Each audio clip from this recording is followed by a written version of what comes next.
Okay, तो हम sugar का पहले फार्मूला ड्राइव कर लेते हैं।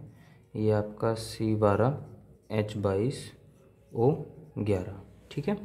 ये हमारा शुगर का फार्मूला है और ये हमारी जो है शुगर इंडस्ट्री का रियल एंड ब्लॉक डायग्राम है, ठीक है। तो शुगर इंडस्ट्री में हम स्टार्टिंग में क्या करते हैं, जो हमारा हार्वेस्टिंग से केन आता है, शुगर केन, उसे सबसे पहले हम कट कर लेते हैं। ठीक, यहाँ पे कट हुआ, कट करके वॉश भी करते हैं। भाई आया है, गंदा होगा तो वॉश भी करा जाएगा। वॉश किया, वॉश करने के बाद वो आता है यहाँ पे क्रशिंग के लिए। ये जो 1 2 3 4 ये 4 जो रोलर लगे हुए हैं, ये आपके क्रशर का काम करते हैं। फर्स्ट रोलर से जब क्रश होता है तो उसका रेसिड्यू सेकंड में जाता है क्रश होने के लिए, और जो फर्स्ट रोलर से क्रश होने के बाद जो हमें जूस प्राप्त होता है, यानी लिक्विड प्राप्त होता है, उसे हम टैंक में भेज देते हैं। सेकंड रोलर में भी यही होता है, यहाँ से हमें जो जूस प्राप्त हुआ उसे भी हमने वहीं भेज दिया। थर्ड रोलर में जो हमारा रेसिड्यू आ रहा है, जो बचा हुआ हैगा रिमेन का, उसमें इतनी कंसंट्रेशन नहीं होती है शुगर की, सुक्रोज की, तो उसे हम H2O से वॉश कराते हैं। वॉश क्या, उस सॉल्युबल होता है वाटर, तो वाटर उसमें जब ऐड होता है, उसके बाद जब एक्सट्रैक्ट करते हैं तो हमें जितना उसमें रिमेन बचा हुआ होगा शुगर, वो भी मिल जाता है। यही प्रोसेस हम फोर्थ वाले में भी करते हैं। इसमें भी हम H2O से उसको सॉल्व कराते हैं। बट थर्ड एंड फोर्थ के साथ क्या है, थर्ड वाले को रिसाइकिल करके फर्स्ट रोलर के साथ भेज देते हैं, जिससे उसकी कंसंट्रेशन इंक्रीज हो जाए।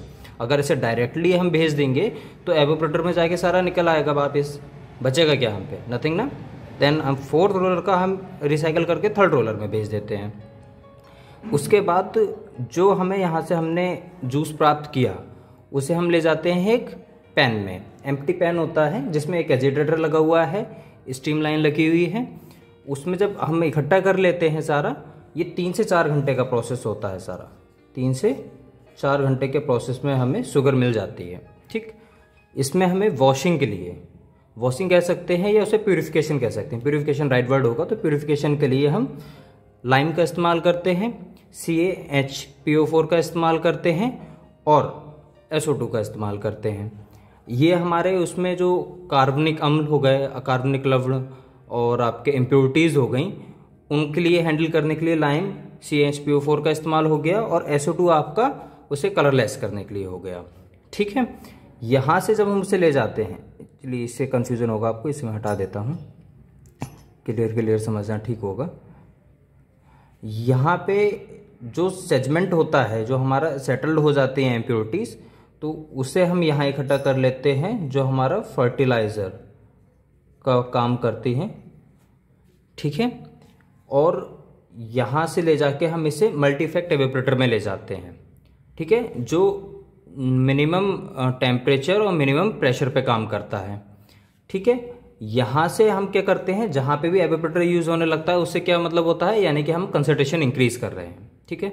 कंसंट्रेशन हम इंक्रीज कर रहे हैं और उसे फिर ले जाते हैं वैक्यूम पैन क्रिस्टलाइज़र में। उसके ऊपर एक जेट कंडेंसर लगा हुआ है, यहाँ से हमारा 6 से 8% जो भी मॉइस्चर होता है वो चले जाता है, और बाकी को हम वैक्यूम पैन क्रिस्टलाइज़र से क्रिस्टलाइज़र में ले जाते हैं, जिसमें हमारी 2 चीज़ें मिलती हैं हमें, क्रिस्टल फॉर्म में भी मिलता है और मॉल्टन फॉर्म में भी मिलता है।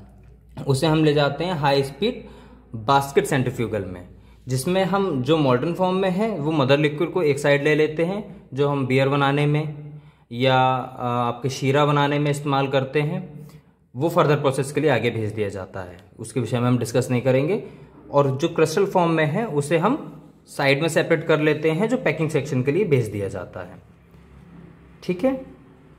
अब ध्यान देने वाली चीज़ें ये हैं कि हम पे क्या क्या इस्तेमाल हो रहा है, इक्विपमेंट क्या है, agitator, evaporator, centrifuge separator, rollers और नाइफ यानी कटर इस्तेमाल हो रहा है मोस्टली। बाकी इंडस्ट्री में कन्वेयर इस्तेमाल हो रहा है, जो आपका बेल्ट कन्वेयर हो सकता है, ठीक है।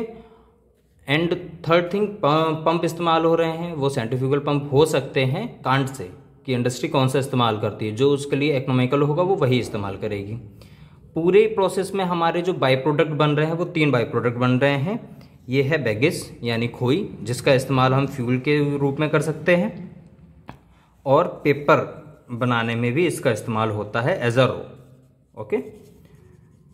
एंड थर्ड जो यहाँ पे हमारे सेटलमेंट हुए, जब हम प्यूरिफिकेशन कर रहे होते हैं शुगर जूस का, तो उसमें जो हमें लाइम CH2PO4 या SO2 से हम उसे रिएक्ट कराने के बाद जो हमें सेगमेंट में नीचे एक गाढ़ा लिक्विड काला काला सा प्राप्त होता है, वो हम फर्टिलाइज़र के रूप में प्राप्त कर लेते हैं, वो खेतों में आपका प्रयोग हो जाता है। थर्ड जो आपका है वो है मदर लिक्विड। ये वो प्रोडक्ट हैं जो हम चाहते नहीं है, मिल जाते हैं, ठीक है। तो ये हमारा थर्ड प्रोडक्ट हो गया।